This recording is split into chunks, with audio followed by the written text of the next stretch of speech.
If someone walked up to you right now, completely serious, and offered you a choice between a beautiful, incredibly strong, healthy donkey and like the absolute latest top-of-the-line luxury car straight from a prestigious manufacturer, what would you say? I mean, you'd probably look around for the hidden cameras, right? You'd Exactly. assume they were either out of their mind or it was just the very long setup to a weird joke. You laugh in their face. It's just an absurd hypothetical. But our source text for today's deep dive uses that exact comparison to point out something massive. Yeah, it really sets the stage. It does. The author is essentially saying, I'm not crazy, and I'm not joking. They use that extreme scenario to highlight a force that dictates almost every single aspect of our lives today. And that force is the inescapable magnetic pull of the industrial product. Right. We are so drawn to what the factory makes that we can't even realistically compare it to what nature provides anymore. And that magnetic pole is, well, it's the starting point for a really profound intellectual journey in the text we are analyzing today. We're going to trace the author's argument, starting with that simple, everyday appeal of consumer goods. And from there, we're going to scale all the way up to the global geopolitical system, international banking. The big stuff. Oh, the really big stuff. And finally, we're going to zoom all the way back down into the spiritual responsibility of the individual. But before we get too deep into the weeds of this text, we should probably lay our cards on the table for you listening. Yeah, that's a good idea. Because this text makes several very politically charged critiques. It takes direct aim at global economics, the United Nations, international relations, and just the current state of the global order in general. It does. It pulls no punches. Yeah. It is crucial to state right up front that our mission in this deep dive is to neutrally map out the author's worldview. Right. We are unpacking the mechanics of their arguments to understand how they connect these massive historical and economic dots. We are not endorsing these views, nor are we taking sides on any of the political or geopolitical arguments presented. Our goal is strictly to explore the source material and help you understand the perspective being offered. Okay, let's unpack this. We just established that the luxury car easily beats the donkey. No contest. Right, no contest. The industrial product has this undeniable gravity. Hmm. But the text argues that this gravity didn't just give us nicer things to buy. It fundamentally changed human existence from being fiercely independent to being entirely hopelessly dependent. Yeah, and to understand how radical that shift is, the author asks us to contrast the pre-industrial world with our modern reality. Okay. So, before the Industrial Revolution, a person living in a rural agrarian society was, for all intents and purposes, completely self-sufficient. Like they didn't need anybody else. Exactly. The text describes it quite beautifully, actually. It says his field was his food, his livestock was his clothing. Oh, wow. Right. That person lived entirely independently of the wider global economy. Meaning, if the rest of the world just vanished overnight, that farmer, with his field and his sheep, would still wake up the next morning, eat his breakfast, and be clothed. Nothing would really change for him on a day-to-day survival level. That is wild to think about today. It really is. But the rise of the industrial product completely inverted that equation.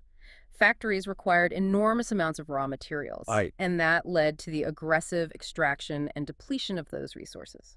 Simultaneously, the city, with all its new comforts, its luxury cars, its modern medicine and conveniences, it exerted a gravitational pull, Drawing everyone in. drawing people away from the countryside. So the result is that independent rural societies transformed into dense urban populations that are, in the author's words, a burden on the factory. A burden. That is a really striking word choice. It's very deliberate. I mean, it implies we aren't just consumers making purchasing choices. We are dependents on a drip feed. Yeah, and the author uses a really simple example to illustrate the mechanics of this dependency, the bite of bread. Okay, let's hear it. Think about the bread you might have on your table right now. In that pre-industrial world, you grew the wheat, you milled it, you baked it.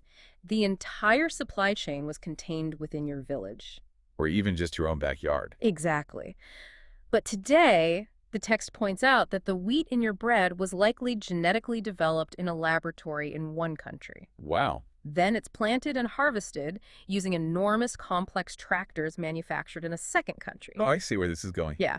Then it gets transported across the ocean on massive cargo vessels built from steel and parts sourced from various other countries. And what fuels those ships? Oil extracted and refined by yet another country? It's like we're sitting at the center of a giant, invisible global spider web. That's a great way to put it. We think we're just eating a simple piece of bread. I mean, it's just a basic biological human action. But we are actually plucking a string that vibrates across 5 different continents. Exactly. Every single time we take a bite, we rely on a fragile, globally interconnected chain of events that we have absolutely no control over. And that lack of control, that is the author's central point. Because the entire world essentially has to coordinate just to produce your single bite of bread, you are inherently held hostage by whoever manages that coordination. Right. Whoever controls the final product, whether through manufacturing it, trading it, or securing the trade routes, well, they control the very livelihood of the population. Take a second and look around the room you are in right now. Really look at the objects around you. Yeah, it's a good exercise. The chair you're sitting on, the screen you're looking at, the synthetic fibers in the clothes you're wearing. Think about how many international systems, trade treaties, shipping lanes, and factories had to perfectly align just to place those basic items in your immediate line of sight. It highlights a massive vulnerability. Because if every single individual is now completely dependent on this global factory for their basic survival, well, someone has to protect and organize this sprawling machine. Right. Which brings us to a part of the text that I really need to push back on. Okay, let's get into it. The author starts redefining the purpose of the modern state. Now, the traditional view, the one we're all taught in civics class, is that the state exists to protect the people. Sure. It's there to uphold human rights, maintain order, build hospitals, fund schools, and, ensure justice. But this text seems to argue that the modern state is essentially just a human resources department for the industrial machine. It does argue that. How can the author justify ignoring all the benevolent things a state does? Well, see, the author isn't ignoring those services. They are reinterpreting the motive behind them. Okay. The text argues that the Industrial Revolution shifted the global metric of power. The definition of what makes a nation strong or weak became tied entirely to its industrial output. Therefore, the modern state apparatus was formed or reformed specifically to serve the factory and the elites who own it. So in this view, the citizen isn't the priority of the state at all. No. The citizen is just an industrial input. That is the absolute core of the critique. Citizens are treated as factory workers, whether they are directly on the assembly line or indirectly participating as consumers who keep the economic engine running. Right. Buying the stuff. Exactly. You brought up hospitals and schools earlier. Yeah. The author's brutally pragmatic argument is, why does the state collect taxes to fund these things? Well, for the public good. To help people thrive. Not according to this text. The text argues that those services, the paved roads, the healthcare systems, the public education, they are provided simply to maintain the workers. Wow. The state collects taxes to provide the minimum viable maintenance required to keep the human cogs in the industrial machine healthy enough to keep producing and consuming. Because a sick worker can't build the car. Exactly. An uneducated worker can't operate the laboratory. And a dead worker can't buy the bread. That is dark. The state's primary client is the factory, and public welfare is just the cost of doing business. It completely strips away all the romanticism of national identity or the social contract. It reduces citizenship to pure industrial logistics. Pure logistics, yes. So if the state is just the HR department managing the human capital, then whoever funds and controls those factories ultimately dictates what the state does. Exactly. Let's look at who holds those purse strings, because that moves the argument from the level of the individual state up to the massive hegemony of global finance. Right. And to explain the mechanics of how this global control actually functions, the author points us to a specific historical pivot point. Which is? The aftermath of the Second World War and the Bretton Woods Agreement. Here's where it gets really interesting. Yeah. Bretton Woods is essentially where the modern financial architecture of the entire world was drawn up. Yes. And the text highlights that the intense competition between nations to control international trade culminated in this specific agreement. Yeah. Bretton Woods led to the creation of the International Monetary Fund, the IMF. And it laid the groundwork for the global economic system we still live under today. Okay, yeah. But the crucial mechanism the author focuses on is the establishment of the U.S. dollar as the official reserve currency of international trade. So let's break down how that actually works in practice. If a developing nation wants to buy that laboratory wheat or those tractors or the oil to power their own infrastructure, they can't just use their local currency. Nope. They have to buy it in dollars. Which means they first have to acquire dollars. Right. And how do they do that? They do this by exporting their own raw materials or labor to the West, or, more often, by taking out massive loans from institutions like the IMF. Oh, And the text argues that this agreement handed the United States and its allies absolute structural control over the global banking system. Every single import and export must pass through a financial toll booth that they operate. a financial toll booth. Right. We tie this back to our earlier point. We are biologically addicted to the factory products. Yes. And the global banking system controls the flow of those factory products. Right. Therefore, we are inherently hostage to the banking system. It creates a perfectly closed loop of control. And the author takes this a step further to introduce a concept they call a masked occupation. Masked occupation. What does the text mean by that? To grasp this, we need to understand who the author is specifically referring to. The text focuses on the Ummah. Okay, let's define that. Now, to be clear, the Ummah is not a specific physical country with borders. It is the global, borderless community of Muslims spanning across various developing nations in the Middle East, Africa, and Asia. Right. The text points out that before World War II, many of the nations where the Ummah lives were under direct physical occupation by foreign empires. Imperialism in the classic sense, like boots on the ground, foreign flags flying over government buildings. Exactly. Yeah. But after the war, that model became too costly and politically unpopular. So the text argues that while these nations were granted theoretical and legal independence, in practice, the occupation never actually ended. It just changed form. It just put on a mask. And the mask is the global financial and legal system. Okay, so how does that masked occupation actually exert its power without troops on the ground? Like, how does that work day to day? Through leverage. Developing nations are subjected to crushing internal economic pressures. Because they need dollars to feed their people, they must accept IMF loans. Right. But those loans come with strict conditions. They often dictate how the nation must manage its own internal economy, what it can subsidize, and who it must trade with. So they lose their autonomy. Completely. And simultaneously, they are bound by international legal architectures, like the United Nations Charter. Okay, wait. Why does the author single out the UN Charter? Yeah.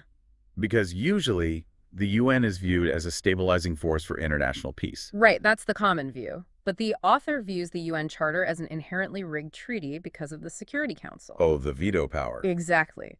It grants veto power and effectively ultimate sovereignty over international disputes to just 5 nations. So the Ummah and the developing world at large is trapped in a system where the banking architecture is controlled by a select few and the international legal architecture is controlled by a select few. I want you to think about this in the context of your own life. Hmm. Think about the inflation affecting your wallet or, the price of gas you paid today. Yeah, you feel it immediately. When global supply chains shift, or when a central bank on the other side of the planet changes an interest rate, you feel it in your bank account.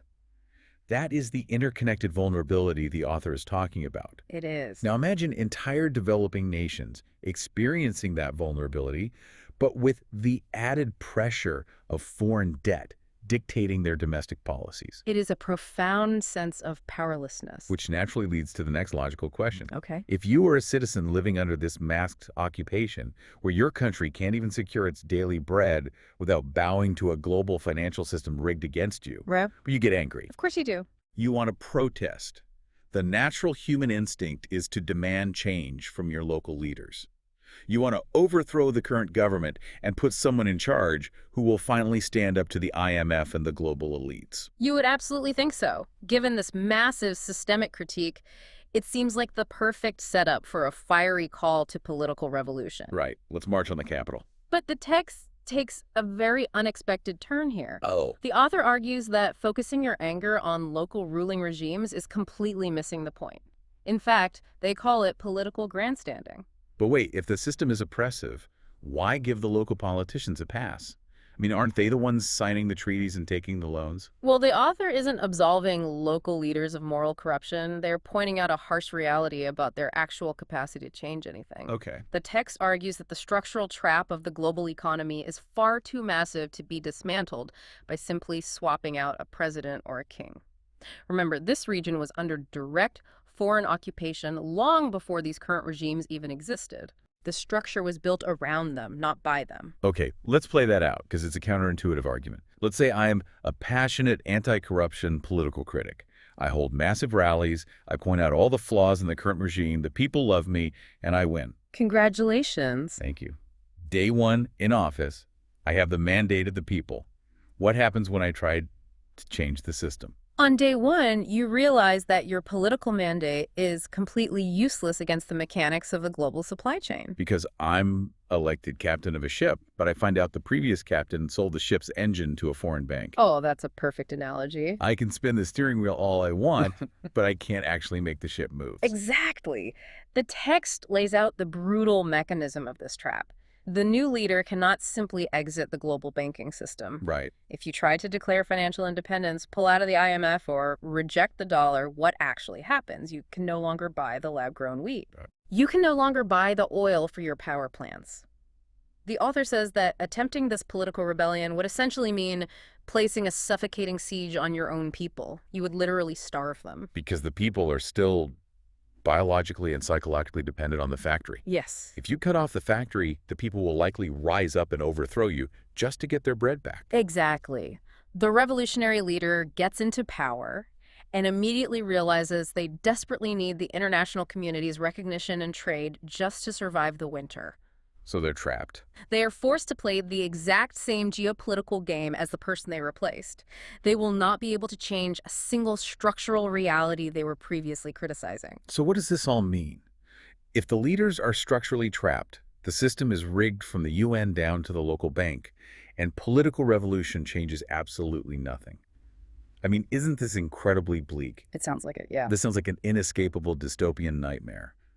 Does the author leave us with any agency at all, or are we just doomed to be cogs in the global factory forever? And this is exactly where the text reaches its climax. And it makes a massive pivot from geopolitical analysis to theology. Theology. Okay. The author argues that because top-down external political change is impossible against this global machine, the only viable path forward is an internal, bottom-up spiritual revolution. An inside-out revolution. Precisely. And this entire thesis is anchored by a specific Quranic verse the author quotes. What does it say? It says, God does not change the condition of a people until they change what is in themselves. Until they change what is in themselves. Okay, I need to stop and really examine the logical jump the author is making here. Fair enough. We just spent this entire deep dive mapping out an international banking cartel, complex global supply chains, and debt traps. We did. How on earth does reading a holy book differently dismantle the IMF? I mean, it feels like we just jumped from economics to a self-help seminar. It's a very valid question, and the connection lies in the psychology of that dependency we talked about earlier. Why are developing nations trapped? Because they desperately need the industrial products, the luxury cars, the advanced technology, the imported wheat. Right.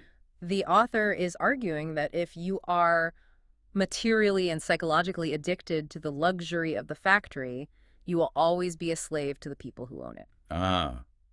So you have to cure the addiction first. Exactly. You cannot achieve political independence if you don't have spiritual independence. That is the crucial link. The author demands a radical, fundamental shift in how the Ummah interacts with its core Islamic texts, specifically the Qur'an and the Sunnah, which are the teachings and practices of the Prophet. What does that shift look like in practice? Because presumably people are already reading these texts. They are. But the critique is that currently the interaction is largely superficial. Superficial how? People focus heavily on rote memorization, perfecting the rules of vocal recitation, and academically studying the historical chains of transmission. So treating the text like an academic exercise or like a ritual performance rather than an actual blueprint for building a society. Exactly. The author is saying that if you just memorize the text, but it doesn't change your internal desires and outward behavior, it will never lead you out of this centuries-long state of being lost and occupied. That makes sense. The required shift is toward a concept called